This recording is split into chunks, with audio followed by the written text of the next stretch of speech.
All right, guys, we're going to get right into it, man. Lots to uncover here, lots to unpack. Now, huge rift happening between the Trump administration and Netanyahu and his Israeli cabinet members, guys. Obviously, there's been the announcement that there has been direct talks between the Trump administration, U.S. and Hamas, having direct talks, negotiating the dual citizen American U.S. hostages trapped in Gaza, along with some of the corpses there that are negotiating. They're negotiating the release of that, but that's what it was initially. Now we're hearing some more, information about what the talks consisted of, and it's actually very surprising.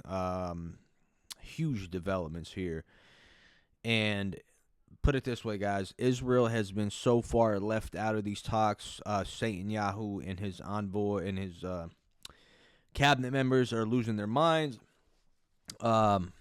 This individual here, there's some reports that this guy Ron Dermer, this clown here, has been literally cussed out Adam Bowler. Like, he got on the phone and he was screaming at him for negotiating with Hamas, and leaving the Israelis out. Because let's get into this clip real quick, man. Let's look at this announcement here, because it really started with this announcement of this White House official lady who confirmed the talks. Why is the U.S. now negotiating directly and for the first time ever with Hamas? Well, when it comes to the negotiations that you're referring to, first of all, the special envoy who's engaged in those negotiations does have the authority to talk to anyone. Israel was consulted on this matter. And look, dialogue and talking to people around the world to do what's in the best interest of the American people is something that the president has proven is what he believes is good faith effort to do what's right for the American people. Is it just about the hostages, or are they also talking about the president's plan to take over Gaza? These are ongoing talks and discussions. I am not going to detail them here. There are American lives at stake. I would defer you to the Department of State for further details, but I'm not going to get into those talks here at this podium. Why is the U.S. now negotiating? Okay, so this is all being headed by this guy Adam Bowler, who's the U.S. envoy who was sent over to Qatar to, negotiate with Hamas. And he came out on CNN and said something very interesting today. He pretty much said, we're not Israel. We're not an agent of Israel. We can negotiate and talk to whoever we want to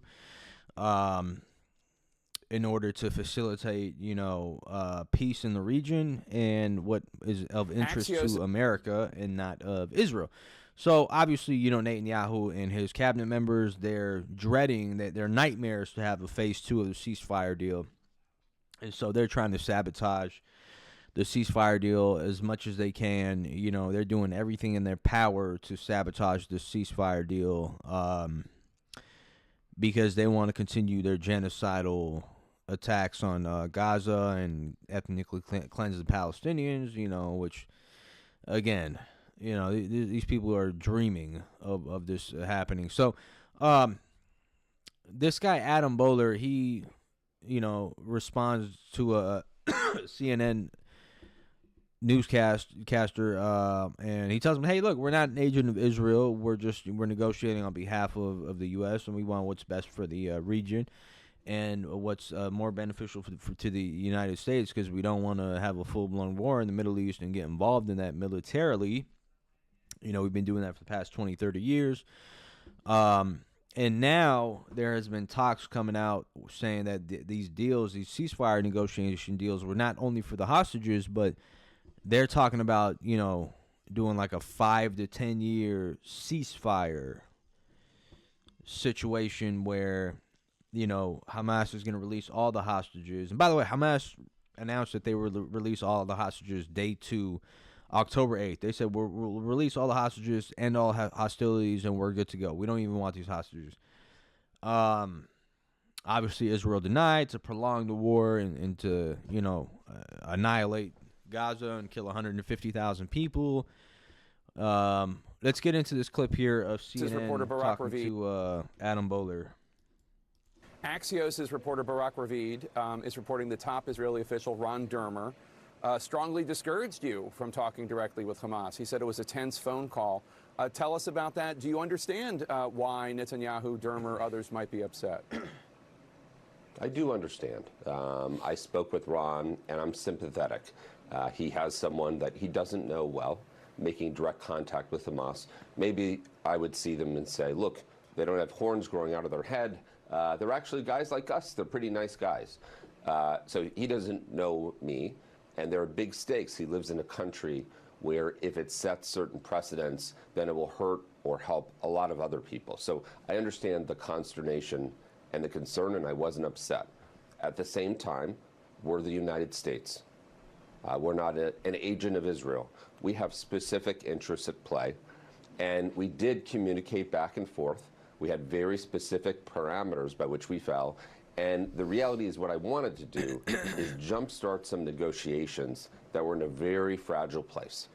And I wanted to say to Hamas, what is the end game that you want here? Not the dream end game, but what do you think is realistic at this point? Because until we know that, it's very hard to reach some sort of truce or some sort of end to hostility. So in the end, I think it was a very helpful meeting.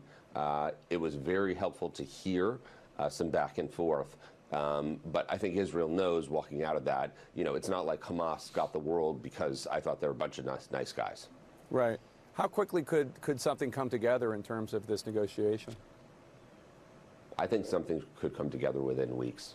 I will say that I believe there is enough there to make a deal between what Hamas wants and what they've accepted, and what Israel wants and it's accepted. And I think I think there is a deal where they can get all of the prisoners out, not just the Americans.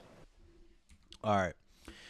So in essence, they're pretty much starting to realize, like, okay, Hamas is saying, we'll release all the hostages, let's end all hostilities, and we'll take care of the rebuilding of Gaza via, you know, UAE and all these other places. And leave us the hell alone. We don't want to have a prolonged war. This is over with. You know, literally, Gaza's been decimated. Hamas is, you know, still functioning, but it's not what it was. Let's just renegotiate terms and let's end this shit, right? And so Netanyahu and his convoy are absolutely dreading this idea because their aim is not to end it. Their aim is to ethnically cleanse all the Palestinians in Gaza. And that's why they sent this U.S. envoy, because he knows, you know, that Trump, you know, wants to make a deal. He wants to negotiate around the Israelis, possibly, because they know and Trump's not an idiot, man. He knows how to make a deal. He knows how to negotiate. Even though I'm not a fan of his policies, but I'm not a big fan of what. But the guy obviously doesn't want war. He's trying to end this shit. He wants peace. He wants to do what's best for America and improve the economy. And these people are trying to drag everybody into their bullshit. So it's like he's going around the issue, and the issue is everybody in the fucking world knows, right? So he's going around the issue, and he's doing it strategically to where, he's not necessarily overstepping his boundaries with the Israelis, because we know how that gets, JFK. Anyways, so he's trying to negotiate something that both parties would be happy with for the time being until he gets his 4 years in. He can possibly put an end to this, to these atrocities that have been happening year over year, because he's starting to realize, like, his whole thing with let's take over Gaza, that's clearly impossible, but he put it out there to stir up commotion. Let's get an idea going. And let's do something, right? So shout out to Trump for that. There has been reports coming out, although, because you got to understand, like, in Israel, it's not necessarily like Netanyahu who's moving all the strings. This guy's, for the most part, Netanyahu's this big old puppet, right? And he has these right-wing Zionist extremist religious clerics who are kind of like pushing all this bullshit to go down. And so one of which is this individual named Bezalel Smotrich. A lot of people have been talking about him throughout the whole conflict. This guy's one of these maniacs that's trying to, he believes that he's trying to conquer the Levant region into greater Israel, and he's one of those guys, right? So this guy and his people, like, Ben Gvir, his people, like, with the same mindset, they're like, threatening the Israeli government, and they're holding, they're pretty much holding like everybody hostage to their demands, because we know the majority of Israelis want to end this shit, right? There's protesting every fucking day. These people here are holding the Israelis, Netanyahu, everybody to their demands, right? Because they're like fanatics. They're religious fanatics. They're like the ISIS of Israel, right? But obviously the media won't tell us that. But so these people are religious fanatics, and there's really no way of controlling these guys, because not only are they religious fanatics, but they're also, they're violent, right? So, but they're part of the government. So there's been this report released that this guy Bezalel Smotrich he had moles, spies within the IDF that were giving him information about, different operations that they're conducting, et cetera, right? Which is a complete violation of ethics in the Israeli government, if they have any, right?